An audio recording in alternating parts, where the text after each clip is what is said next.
Hi, online scholars. How are you? Happy Monday. I wanted to reach out ASAP because I just got off the phone with Patty from Animeals, and she shared with me that she has a lot of needs, and she is so excited to have our class working with them. So it's obvious that most of you want to work with Animeals, and I think it's a great organization. So let's take Animeals on as our service learning project. Patty told me she has a lot of program outreach needs.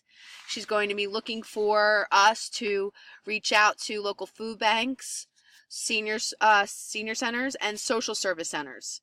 She also needs some help recruiting volunteers. They have events once a month at various locations. They're actually food drives in local stores. So I think we would be able to help her out with those as well. And finally, she needs some help just promoting the organization on social media. So these are areas that I think we definitely can take on and be successful with. I'm so excited. Patty is excited. So as soon as I get her list of specific action items that she wants us to fulfill, I will reach out to everyone.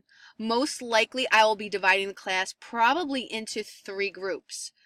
So if you have a preference, let me know. If you have a preference with working with program outreach, if you want to work with the social media, or if you want to work with recruiting volunteers, let me know your preference as soon as you can. And we will get organized and get ready to help out Animeals. All right, everybody? Take care. Bye.